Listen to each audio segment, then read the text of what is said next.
So guys, we're back with a Belgium hot lap and setup.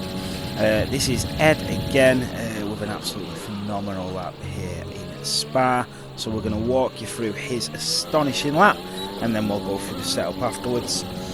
So as you can see, gets a nice great start, keeping that pace. He wants to brake late into turn one, using as much of the track as you can, keeping that pace going all the way down the straight.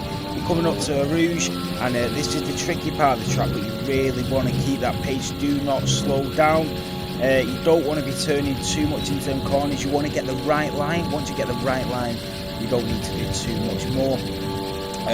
Coming up to the next turn, as you can see, the brakes are late again. He's using all of the curbs, not really rushing in or out of it, using as much as the curbs as he can to the right there. And this is an interesting line here, guys, so you're keeping as tight as you can, going all the way around there, and also using both sides of the track on the way through. Another tricky part here as well, as you're coming round the straight, as you can see from Ed, it doesn't go below 7th gear, so you can see the gear he stays in the whole time.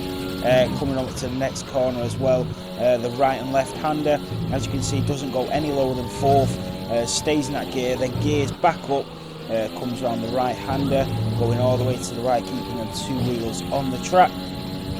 Coming up to sector 3 in the track, down the long straight, pretty simple and self-explanatory this one.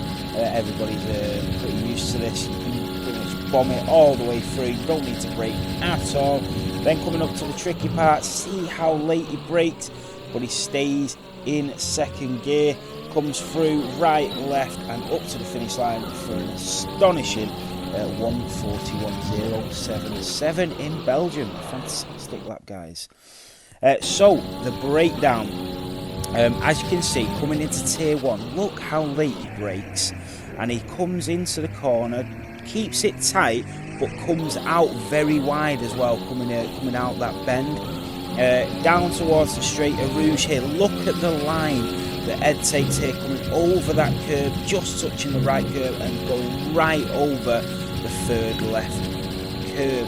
Coming down the straight now, the DRS is open, in the 8th gear, all the way down the straight, goes out wide. Look at where his line is here, turns in, touches the curb coming in, touches the curb going out. A really nice smooth line, exactly the same again, using as much track as he can.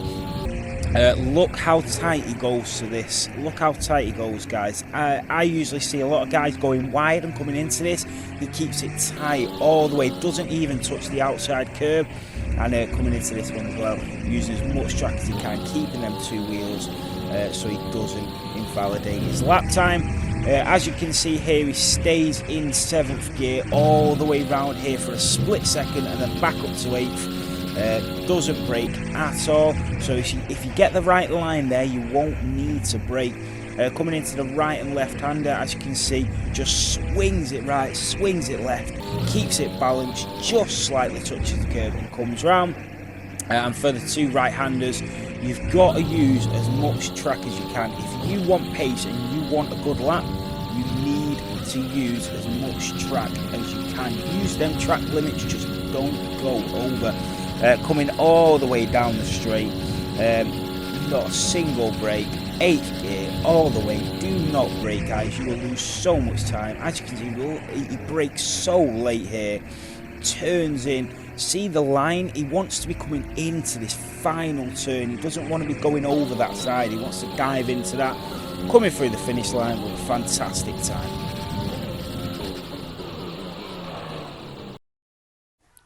Right, let's go through the setup that we use for this lap. If you've not done a setup before, you need to do a setup for every single track. Every setup is different. So the aerodynamics you want to use is 2 and 6 here in Belgium. The transmission is 50-53. Going over to the suspension, it's 2.5, 1, 0.05 and 0.20. Suspension 161,733. And then going over to the brakes, it's 100 and then 50, and the tyres are 21, 19.5 and 19.5. Make sure you subscribe, guys, and thanks for watching.